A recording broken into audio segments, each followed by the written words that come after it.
Good morning my dear student. आज हम लोग क्लास 12th का सॉल्यूशन चैप्टर स्टार्ट करने जा रहे हैं। होप आप लोग सब ठीक और सुरक्षित होंगे। सॉल्यूशन चैप्टर को समझने के लिए हमको सबसे पहले ये समझना है कि सॉल्यूशन कहते किसको हैं। Solution means when two non reacting substance mix with one and other and they form a homogeneous mixture, then this is called a solution. मतलब कोई भी ऐसे दो कंपोनेंट जो एक दूसरे से रिएक्ट नहीं करने वाले हैं, एक दूसरे से मिक्स होने के बाद वो एक ऐसा होमोजीनियस मिक्सचर बनाएंगे। होमोजीनियस मिक्सचर मतलब equally distribution of particle in every place of the solution. तो जब वो होमोजीनियस मिक्सचर बनाएंगे, हम उसमें से दो कंपोनेंट को सेपरेट नहीं कर सकते होमोजीनियस मिक्सचर में। ऐसे मिक्सचर को हम सॉल्यूशन कहते हैं। सॉल्यूशन बाइनरी, टर्शरी, क्वाटर्नरी हो सकते हैं। कैसे? According to the number of component present in a solution. If only two component are present, then we can call this solution it is a binary solution. If three component are there, then it is a tertiary solution. If four, quaternary. In this way, different type of a solution can be occur on the basis of a component, right? Now when we discussing about a solution, four terms is coming. What is diluted solution, what is concentrated solution, what is saturated solution, what is super saturated solution. So हम लोग एक एक करके देखेंगे कि diluted solution किसको कहते हैं, concentrated किसको कहते हैं, saturated solution किसको कहते हैं और super saturated solution किसको कहते हैं। डाइल्यूटेड सॉल्यूशन को समझने के लिए सबसे पहले हमें सपोज हमने एक ग्लास वाटर लिया और उसमें सिर्फ 1 टेबल स्पून शुगर को ऐड किया, that is a diluted solution. Means यहाँ पर सॉल्यूट की क्वांटिटी जो है वो बहुत ही कम है। This type of a solution is called a diluted solution. वहीं पर उसी ग्लास ऑफ वाटर में हमने 5 या 6 टेबल स्पून शुगर को ऐड कर दिया, तब हम उसको कहेंगे कि ये कंसनट्रेटेड सोल्यूशन है। Why it is called concentrated solution? Because here solute quantity is more. Clear? What is saturated solution? Try to understand carefully. Saturated solution मतलब हमने एक टेम्परेचर फिक्स कर रखा है। टेम्परेचर फिक्स मतलब हम एक रूम टेम्परेचर ही लेते हैं, उसमें एक उसी रूम टेम्परेचर में हमने एक ग्लास ऑफ वाटर लिया, उसमें हमने 5 टेबल स्पून शुगर को उसमें ऐड किया और उसे डिज़ोल्व किया। पाँचों स्पून जो शुगर है वो क्या हो गए? डिज़ोल्व हो गए। When we are adding a 6th spoon of a sugar on the same glass, it will not dissolving. What is the meaning of this?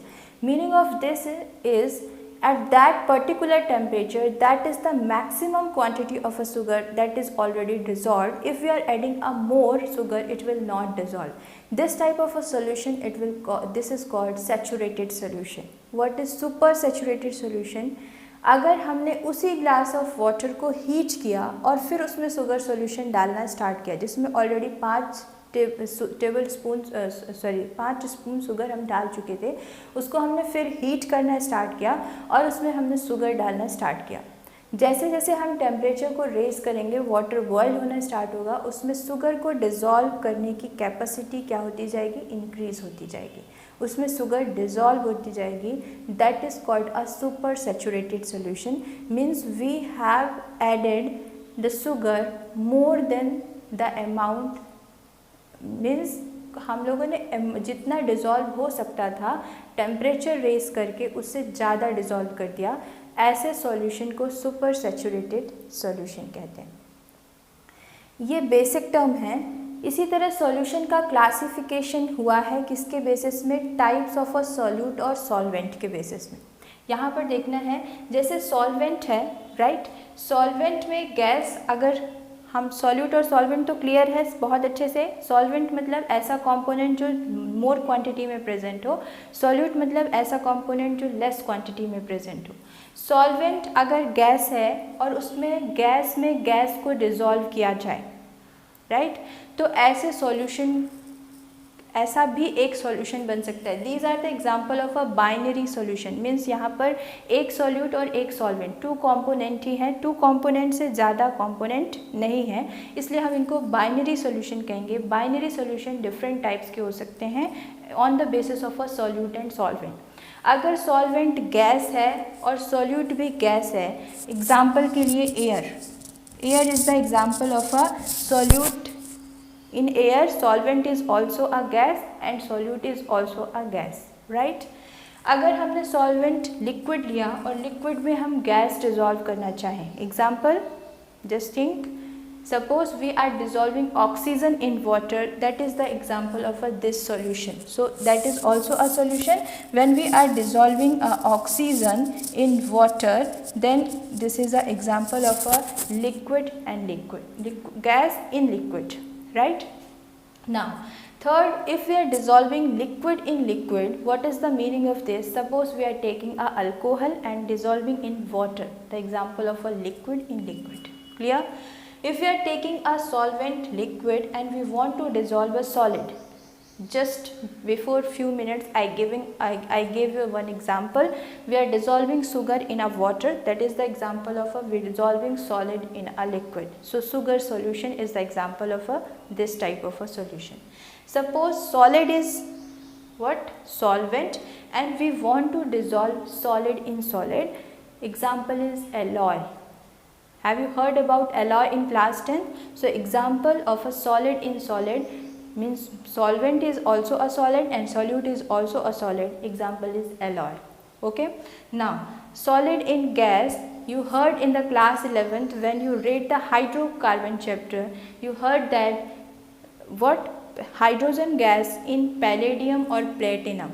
That is the example of a gas in solid. Hydrogen gas in the platinum or palladium solution, right? So these are the type of a solution. I already told you some example of this.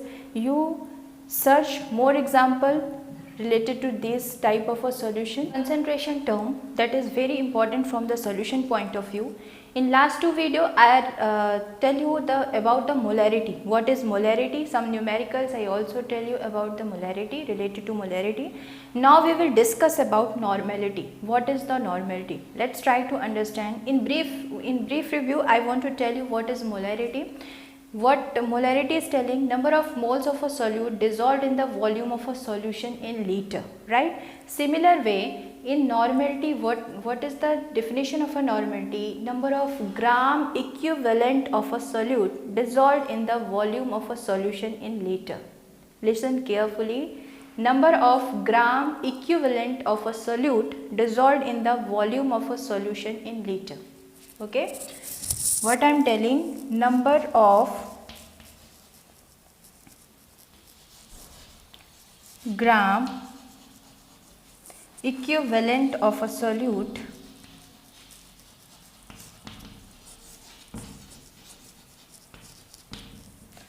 dissolved in the volume of a solution in liter.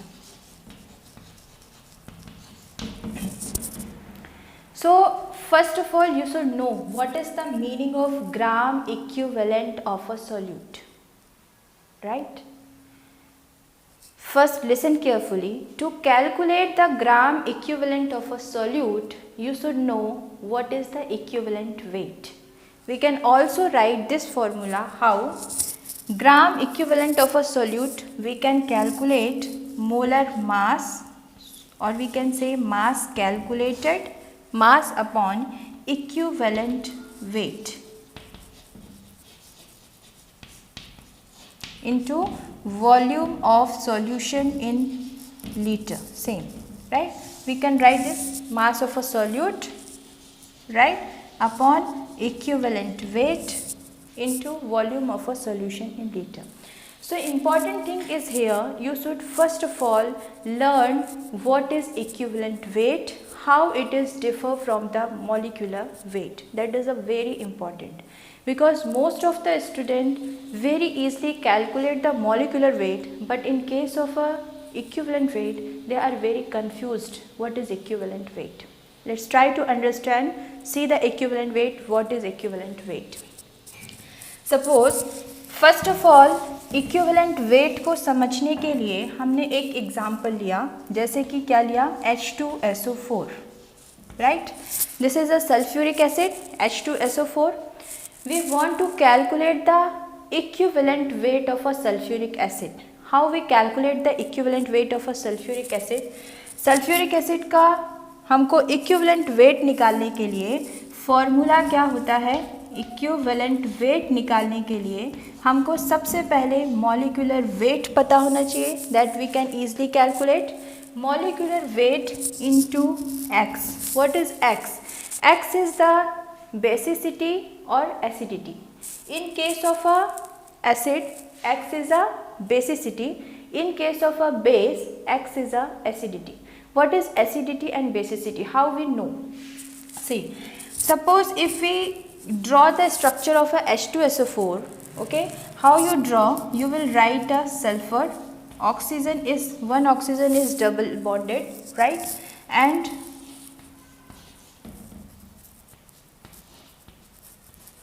this is a structure of H2SO4. So when this acid is undergoing a reaction with any base, it's have a capacity to lose the 2 hydrogen ion, right? The capacity of any acid releasing how much hydrogen ion, that is the basicity of this acid, right? So यहाँ पर H2SO4 की जो basicity है वो कितनी होगी? 2. मतलब अगर हमको मॉलिक्यूलर वेट पता चल जाए और उसमें हम 2 से डिवाइड कर दें, then we will get the equivalent weight, right? If we taking example of any base, suppose sodium hydroxide. Sodium hydroxide का हमको इक्विवेलेंट वेट निकालना है, राइट? मॉलिक्यूलर वेट सबको निकालते आता है. मॉलिक्यूलर वेट अगर हमें पता है और हम उसकी एसिडिटी से उसको डिवाइड कर दें. एसिडिटी मतलब यहाँ पर बेस है, बेस OH माइनस आयन को रिलीज़ करता है, तो यहाँ पर सोडियम हाइड्रोक्साइड एक OH माइनस आयन को रिलीज़ करेगा. तो यहाँ पर molecular weight divided by 1 is equal to the equivalent weight. Okay, in case of a salt how we calculate the equivalent weight? सबसे पहले इसको समझना है, इसका सॉल्व करके देखना है कि इक्विवेलेंट वेट, एक कुछ एग्जाम्पल लेके हम सॉल्व करते हैं इक्विवेलेंट वेट क्या होता है. मॉलिक्यूलर वेट निकालने के लिए सबसे पहले hydrogen are 2 here, sulphur 32 it's atomic number और atomic mass, right? 32 is a mass number, okay. And oxygen 6, right? Sorry, 4 oxygen is there. When you calculating this,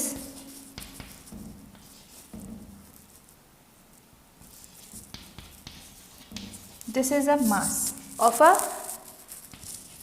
H2SO4, 98 gram. Now we have to calculate the equivalent weight of a H2SO4.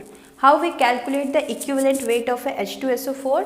हम लोग को इस 98 को 2 से divide करना है, क्योंकि H2SO4 2H plus ion को रिलीज़ कर सकता है, तो इसलिए इसका जो इक्विवेलेंट वेट होगा वो क्या हो जाएगा? 49 ग्राम. ये मॉलिक्यूलर मास है और ये क्या हो जाएगा? Equivalent weight. समझ में आया? एसिड के केस में वो कितने H प्लस आयन को रिलीज़ कर सकता है उसको हमको मॉलिक्यूलर वेट से डिवाइड करना है, then we will get the equivalent weight. In case of a base, sodium hydroxide का एग्जांपल लेते हैं. जैसे कि सोडियम हाइड्रोक्साइड है, राइट? सोडियम का mass 23, oxygen 16 and hydrogen 1 40. That is the molecular weight of a sodium hydroxide. Sodium hydroxide की acidity कितनी होगी? 1, क्योंकि ये सिर्फ एक H प्लस आयन को रिलीज़ कर सकता है. तो यहाँ पर क्या हो जाएगा? 40 divide by 1, that is equivalent weight. मतलब सोडियम हाइड्रोक्साइड का मॉलिक्यूलर वेट और इक्विवेलेंट वेट एक दूसरे के इक्वल है. कुछ और एग्जाम्पल हम लोग देख सकते हैं. जैसे और कोई एसिड लेते हैं, इसको बहुत अच्छे से समझना है कि इक्विवेलेंट वेट किसको कहते हैं. इक्विवेलेंट वेट का फॉर्मूला सबसे पहले लिखना है, molecular weight divide bye x. In case of a acid, x is a basicity. In case of a base, x is a acidity. In case of a salt, total positive charge से हमको ये x को donate करता represent करता है, हमको उसमें लिखना. अभी हम लोग उसका भी एग्जाम्पल देखेंगे. तो सबसे पहले हमको क्या देखना है, जैसे हमने एक और एग्जाम्पल ले लिया HCl. HCl हाइड्रोजन का molecular 1, okay, 35.5 is the mass of a chlorine, so 36.5 is the molecular weight of a hydrogen chloride और HCl। अगर हमको इसका इक्विवेलेंट वेट निकालना है तो हम लोग कैसे निकालेंगे? 36.5 divide by 1 means 36.5 is a equivalent weight. Okay, हम लोग कुछ फॉस्फोरिक एसिड के एग्जाम्पल देखेंगे। से here suppose H3PO4, H3PO3, H3PO2।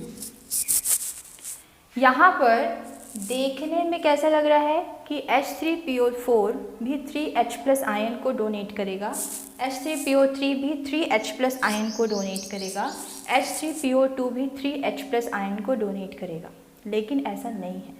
ठीक, इसको यहाँ पर बेसिसिटी को पता करने के लिए हमको स्ट्रक्चर पता होना चाहिए, राइट? स्ट्रक्चर पता होने के लिए if we draw the structure of H3PO4, what we will get in this type of, we will get the structure. One oxygen is double bonded with the phosphorus, one it is attached with the hydrogen, right? So 3 hydrogen are attached with the electronegative oxygen atom. Oxygen is an electronegative element.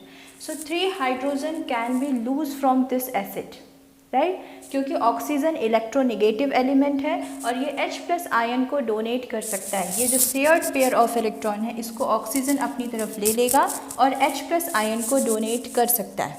यहाँ पर H3PO4 जो है वो कितने hydrogen ion को donate कर सकते हैं? 3H+ आयन को डोनेट कर सकता है, इसलिए यहाँ पर इसकी बेसिसिटी क्या होगी? 3। हमको इसका मॉलिक इक्विवेलेंट वेट निकालने के लिए क्या करना पड़ेगा? इसका इक्विवेलेंट वेट निकालने के लिए molecular weight divide by 3, right? Now come to the second case H3PO3। यहाँ पर अगर हम इसका स्ट्रक्चर बनाएंगे H3PO3 का, यहाँ पर देखना है कैसा स्ट्रक्चर बनेगा H3PO3 का। एक ऑक्सीजन डबल बॉन्ड है फॉस्फोरस से, राइट? दूसरा ऑक्सीजन ऐसे अटैच है और थर्ड हाइड्रोजन डायरेक्टली अटैच है किससे? फॉस्फोरस से। यहाँ पर this acid can release only the 2H+ ion. Why? Because only 2H+ ion attached with the electronegative element. Electronegative element से ऑक्सीजन से सिर्फ 2 हाइड्रोजन ही अटैच हैं, तीसरा वाला डायरेक्टली फॉस्फोरस से अटैच है। फॉस्फोरस इतना इलेक्ट्रोनेगेटिव एलिमेंट नहीं है कि H+ आयन को डोनेट कर सके, इसलिए जो 2H+ ऑक्सीजन से अटैच है इलेक्ट्रोनेगेटिव ऑक्सीजन से, वो H+2H+ आयन रिलीज़ होंगे, थर्ड वाला रिलीज़ नहीं हो सकता। इसलिए यहाँ पर इसके बेसिसिटी में कितने हाइड्रोजन रोल प्ले करेंगे? Only 2 hydrogen playing the role. तो यहाँ पर इसका इक्विवेलेंट वेट निकालने के लिए हमको मॉलिक्यूलर वेट अपॉन 2 करना पड़ेगा। Clear? Now come in the third case, here 2 oxygens are there, means 2 hydrogens are directly attached with the phosphorus, so only 1 hydrogen is there which is playing a role in its basicity. So इसका equivalent weight निकालने के लिए हमको molecular weight upon 1 करना पड़ेगा। मतलब हमको यहाँ पर समझना क्या है? यहाँ पर हमको ये समझना है कि equivalent weight क्या है, राइट? इक्विवेलेंट वेट कैलकुलेट करने के लिए फर्स्ट ऑफ ऑल हमको क्या पता होना चाहिए? मॉलिक्यूलर वेट कैलकुलेट करते हुए आना चाहिए। दूसरा, हमको एसिडिटी बेसिसिटी का कॉन्सेप्ट पता होना चाहिए। मतलब अगर H3PO4 है तो वो कितने H+ आयन को रिलीज़ कर सकता है। कैल्शियम हाइड्रोक्साइड है, अभी हम कुछ बेस का भी एग्जांपल लेके मॉलिक्यूलर इक्विवेलेंट वेट को कैलकुलेट करेंगे।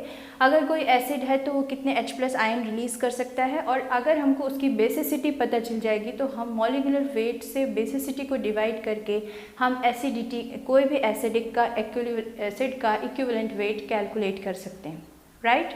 Now come to the some example of a base. Suppose we are taking a calcium hydroxide. Calcium hydroxide में यहाँ पर ये इम्पॉर्टेंट नहीं है कि मॉलिक्यूलर वेट, क्योंकि मॉलिक्यूलर वेट तो सबसे कैलकुलेट करते हुए आता है, मॉलिक्यूलर वेट अगर आता है तो हम इक्विवेलेंट वेट निकाल सकते हैं। सिर्फ वहाँ पर डिफ़िकल्टी क्या आती है बच्चों को कि वो ये नहीं समझ पाते यहाँ पर ये H+ आयन कितने डोनेट करने वाला है, OH आयन कितने डोनेट करने वाला है।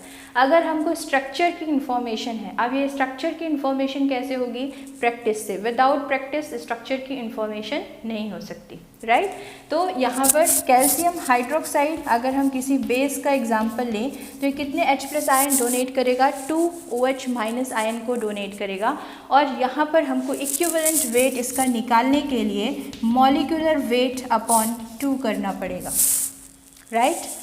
इसी तरीके से अगर सोडियम हाइड्रोक्साइड है तो वो सिर्फ वह एक OH- आयन को डोनेट कर सकता है, तो हमको उसको 1 से डिवाइड करना पड़ेगा। इसी तरीके से कोई भी बेस हो वो कितने OH- आयन को डोनेट कर सकते हैं उसको हम मॉलिक्यूलर वेट से डिवाइड करेंगे, then we will get the equivalent weight. Now come in the case of a salt. Suppose sodium chloride is a salt, right, table salt, most familiar with us, okay. Sodium chloride जो कि table salt है, यहाँ पर हमको क्या देखना है, total positive charge on a cation. Equivalent weight को निकालने के लिए हमको molecular weight divide by total positive